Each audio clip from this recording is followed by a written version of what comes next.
Ikawalong kabanata. Ang babaeng nahuli sa pangangalunya. Si Jesus naman ay pumunta sa bundok ng mga Olibo. Kinabukasan, maaga pa ay bumalik na si Jesus sa templo.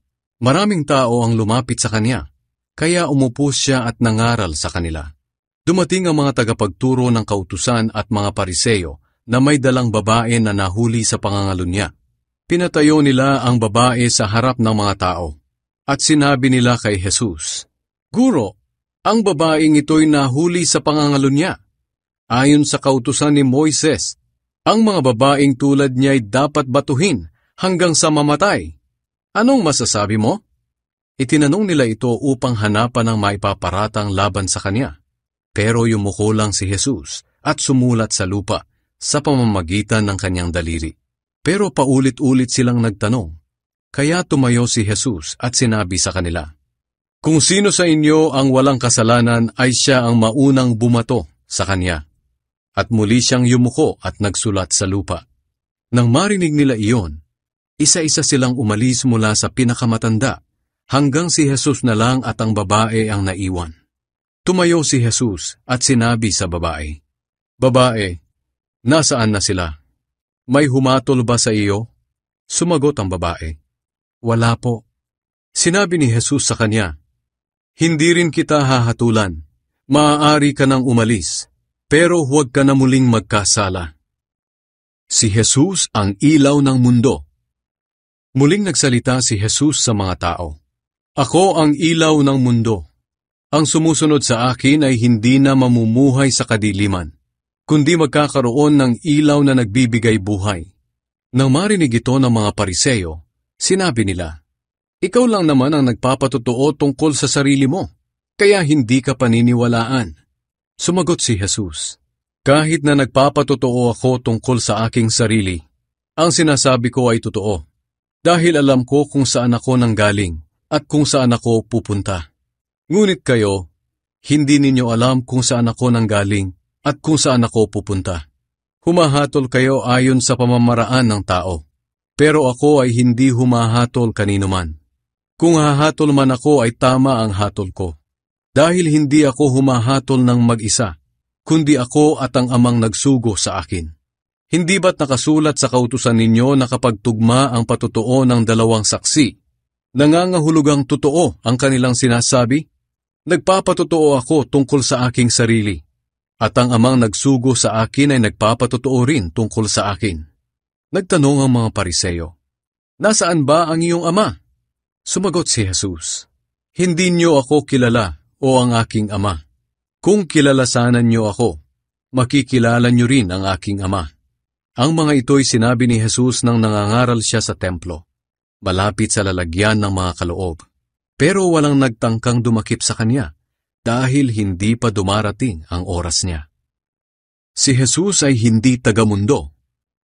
Muling nagsalita si Jesus sa mga pinuno ng mga Hudyo, "Aalis ako at hahanapin niyo ako, ngunit mamamatay kayo na hindi pa napapatawad ang mga kasalanan ninyo, at hindi kayo makakapunta sa pupuntahan ko."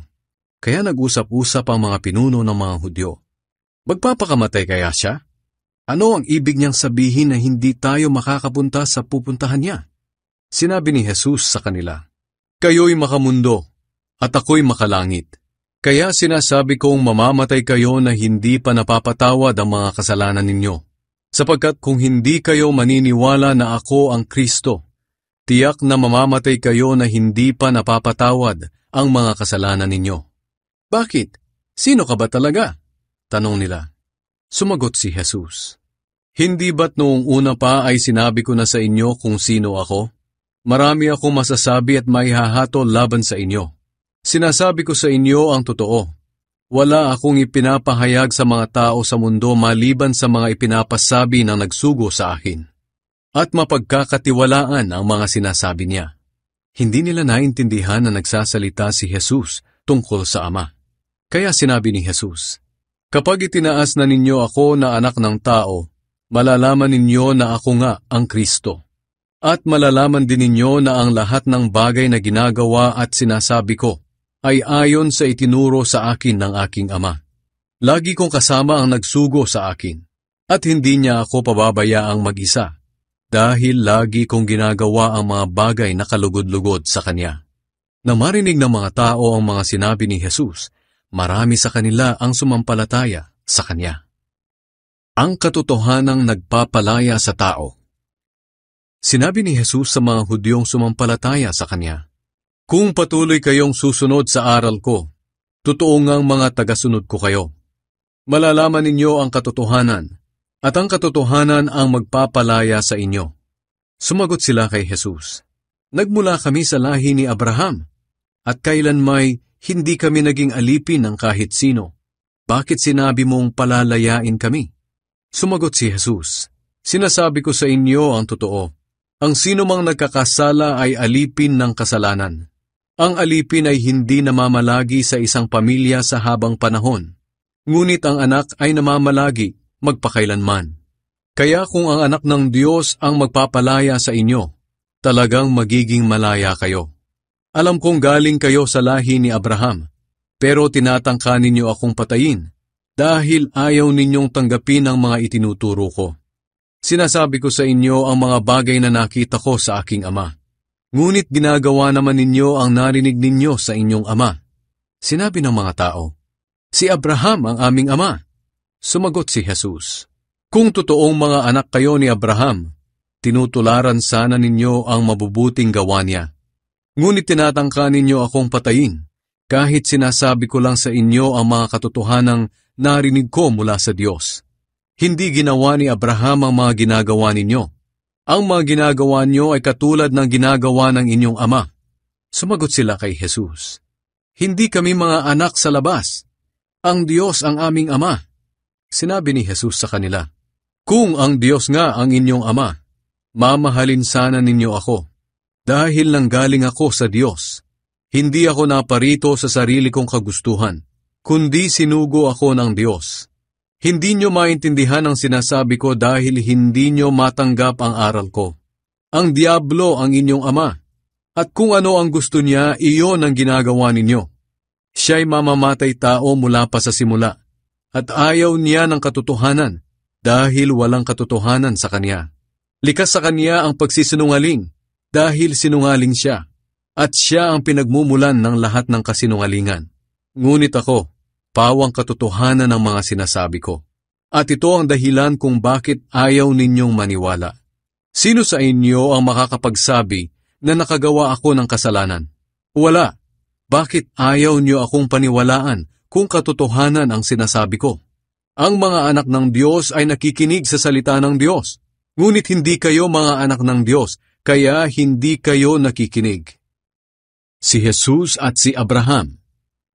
Sinabi ng mga Hudyo kay Jesus, tama nga ang sinabi naming isa kang Samaritano at sinasaniban ng masamang espiritu. Sumagot si Jesus, hindi ako sinasaniban ng masamang espiritu. Pinararangalan ko lang ang aking ama. Ngunit ipinapahiya ninyo ako. Hindi ko hinahangad ang sarili kong karangalan. Ang ama ang naghahangad na parangalan ako ng mga tao. At siya ang makapagpapasya na tama ang mga sinasabi ko. Sinasabi ko sa inyo ang totoo. Ang sinumang sumusunod sa mga aral ko ay hindi mamamatay. Sinabi ng mga pinuno ng mga Hudyo, sigurado na kami na sinasaniban ka nga ng demonyo. Si Abraham ay namatay at ganoon din ang mga propeta, pero sinasabi mong hindi mamamatay ang sinumang sumusunod sa aral mo? Mas dakila ka pa ba sa ama naming si Abraham? Kahit siya at ang mga propeta ay namatay, sino ka ba sa akala mo? Sumagot si Jesus, kung ako lang ang magpaparangal sa sarili ko, wala itong saysay. Ngunit ang ama na sinasabi niyong Diyos ninyo, ang siyang magpaparangal sa akin. Hindi niyo siya kilala. Ngunit ako, kilala ko siya. Kung sasabihin kong hindi ko siya kilala, magiging sinungaling akong tulad ninyo. Ngunit kilala ko talaga siya, at tinutupad ko ang kanyang salita. Natuwa ang ama ninyong si Abraham nang malaman niyang makikita niya ang aking kapanahunan. Nakita nga niya ito, at natuwa siya. Sinabi ng mga pinuno ng mga Hudyo sa kanya, wala ka pang 50 taon. Paano mo nasabing nakita mo na si Abraham? Sumagot si Jesus, sinasabi ko sa inyo ang totoo. Bago pa ipanganak si Abraham, nariyan na ako. Dahil dito, pumulot ng mga bato ang mga tao upang batuhin siya. Pero nakapagtago si Jesus at umalis sa templo.